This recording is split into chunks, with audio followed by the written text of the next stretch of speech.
Bismillahirrahmanirrahim. Today's our topic of discussion is formation, circulation and absorption of cerebrospinal fluid. So let us first discuss formation of cerebrospinal fluid. तो इसकी formation हमारे पास करनी है. Cerebrospinal fluid की formation होगी choroid plexus से. इसकी formation करेगी कोरॉइड प्लेक्सिस. ये कोरॉइड प्लेक्सिस प्रेजेंट है on the roof of the lateral ventricle. ठीक है. और थर्ड वेंट्रिकल में भी ये होंगे और फोर्थ वेंट्रिकल में भी. यहां पर इन्होंने ये सिक्रीट करवाना है सेरिब्रोस्पाइनल फ्लूइड. अब इसका मैकेनिज्म क्या है सिक्रीशन का, ये देखें. ये मैंने शो किया हुआ है कोरॉइड प्लेक्सिस. मैं बताती हूँ कैसे सिक्रीट होगा सेरिब्रोस्पाइनल फ्लूइड. यहां से हमारे पास ये देखें, ये एक कैपिलरी है which is surrounded by this endothelium. ये ग्रीन वन जो है मेरे पास ये बेसमेंट मेम्ब्रेन है और ये ब्लैक जो है ये एपेंडाइमल सेल्स हैं. ठीक है, एपेंडाइमा सेल्स. और ये फिर बाहर को जो है मेरे पास कैविटी है, वेंट्रिकुलर कैविटी. ठीक है, ये ग्रीन जो है ये बेसमेंट मेम्ब्रेन है और ये ब्लू जो है ये मेरे पास कैपिलरी एंडोथीलियम है. अब मेरे पास होगा क्या, यहां पर ये देखें ये कैपिलरी है ना, तो यहां पर है हमारे पास ब्लड.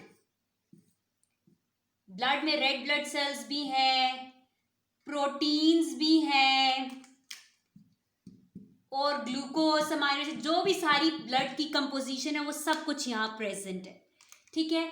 अब मेरे पास होगा क्या कि ये चीजें जो है ये क्रॉस करेंगी इस एंडोथीलियम को भी, बेसमेंट मेम्ब्रेन को भी और एपेंडाइमल सेल्स को भी, और यहाँ से ये क्रॉस करके ये इनटू द कैविटी चली जाएंगे. ठीक है. अब रेड ब्लड सेल्स भी नहीं जाएंगे वो, बिकॉज उनका साइज ज्यादा है. प्रोटीन्स भी बहुत कम अमाउंट में जाएंगी क्योंकि उनका भी साइज ज्यादा है. और आइंस इनऑर्गेनिक आइंस जाएंगे, वाटर जाएगा और साथ में मेरे पास जो है वो ग्लूकोज भी जाएगा.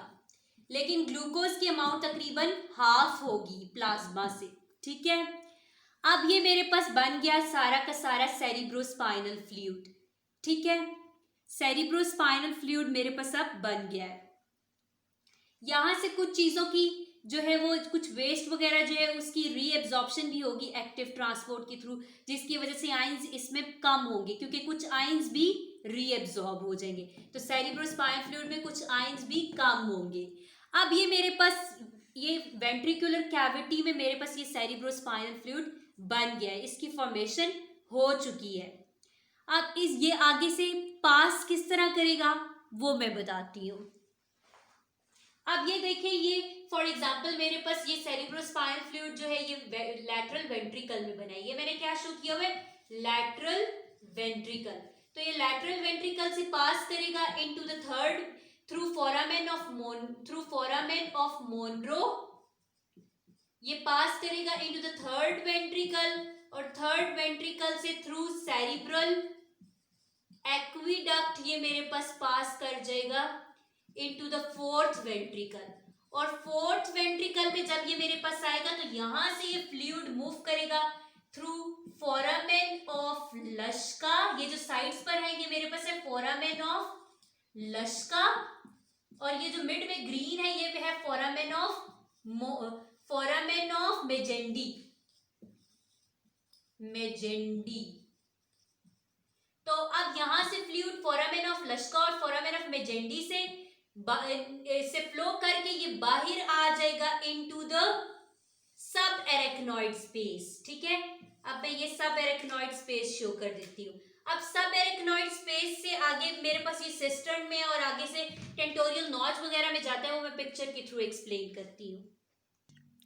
अब ये देखें, मैंने आपको बताया कि ये फोरामेन यहाँ मिड में होगा, फोरामेन ऑफ मेजेंडी और साइड्स पे फोरामेन ऑफ लश्का. वहाँ से ये फ्लूइड पास हुआ और ये सब एरेक्नॉइड स्पेस में आ गया. ये सब एरेक्नॉइड स्पेस से पास होता हुआ ये पोंटाइन सिस्टर्न और यहाँ से पास होता हुआ थ्रू सेरिबेलोमेड्युलरी सिस्टर्न इधर से ऐसे अपवर्ड जाएगा, इधर से ऐसे अपवर्ड और फिर टेंटोरियल नॉच से पास करके अपवर्ड ऊपर जाके सुपीरियर सैजिटल साइनस में या फिर आगे ड्रेन करता है, वो मैं बताती हूँ। फिर वहाँ अच्छा अब देखें, ये मेरे पास जो है वहाँ से वो अपवर्ड मूव किया ये सब एरेक्नॉइड स्पेस में ही दोनों सिस्टर्न्स मेड्यूलरी और पोंटाइन सिस्टर्न से अपवर्ड आया। अब यहाँ टेंटोरियल नॉच के थ्रू ये इंटर होगा। अब या तो टेंटोरियल नॉच से ये इंटर होकर अपवर्ड मूव कर जाएगा या फिर डाउनवर्ड। ठीक है, अपवर्ड मूव की ये देखें, ये यहाँ से इंफीरियर सरफेस ऑफ सेरिब्रम से गुजर कर अपवर्ड मूव कर गया तो लैटरल सरफेस ऑफ सेरिब्रम पे ट्रैवल करेगा। अगर डाउनवर्ड चला गया तो along the spinal cord travel करेगा। अब अगर अपवर्ड आया तो ये मेरे पास ये देखें, अपवर्ड आया यहाँ से इंफीरियर सरफेस ऑफ सेरिबेलम, फिर लैटरल सरफेस और फिर सुपीरियरली आएगा और फिर ये सैजिटल साइनस में आकर ड्रेन करेगा। वो मैं दिखाती हूँ। अब ये जो सैजिटल साइनस, ये मेरे पास सैजिटल साइनस है और ये देखिए ये सब एरेक्नॉइड स्पेस ये यहाँ पर आई है। यहाँ पर बहुत सारे मेरे पास जो है वो एरेक्नॉइड विलाय मिलकर एक इन्होंने एरेक्नॉइड ग्रेन्यूल बना दिया, एरेक्नॉइड ग्रेन्यूलेशन। ठीक है, इसको हम क्योंकि सब एरेक्नॉइड स्पेस से ही निकला हुआ है तो हम इसको सब एरेक्नॉइड डाइवर्टिक्यूलम भी कह सकते हैं। तो यहाँ से सिंपली ये जो सेरिब्रोस्पाइनल फ्लूइड आया है वो यहाँ से, इसका प्रेशर ज़्यादा है तो यहाँ से सिंपली ये फ्लो करके आ जाएगा into the superior sagittal sinus और वहाँ से अगेन ब्लड में इंटर हो चुका है क्योंकि ये वीनस साइनस है। ठीक है, अब ये एक क्वेश्चन है कि अब मेरे पास जब सेरिब्रोस्पाइनल फ्लूइड यहाँ पर सुपीरियर सैजिटल साइनस में आ गया तो यहाँ का प्रेशर ज़्यादा हो जाएगा और जो एरेक्नॉइड स्पेस का प्रेशर है वो डिक्रीज हो जाएगा। तो अब यहाँ से ब्लड क्यों नहीं इंटर हो रहा सब एरेक्नॉइड स्पेस में, ये क्वेश्चन है। उसकी वजह ये है कि क्योंकि ये जो ग्रेन्युलेशन है इसके ऊपर मेरे पास यहाँ पर विलाय प्रेजेंट है, तो जब इसका प्रेशर ज़्यादा होगा तो ये इन विलाय को क्लोज करवा देगा। ये विलाय क्लोज हो जाएंगे तो ब्लड जो है वो इस सैजिटल साइनस से एरेक्नॉइड स्पेस में नहीं आएगा। ठीक है, और ये होगी मेरे पास एब्जॉर्प्शन भी सेरिब्रोस्पाइनल फ्लूइड की, तो मैंने आपको फॉर्मेशन भी बता दी, सर्कुलेशन भी बता दी और एब्जॉर्प्शन भी। अगर कोई प्रॉब्लम है तो वीडियो पीछे करके देख लें। It's very easy and interesting, बिल्कुल भी छोड़ना नहीं है। Thank you.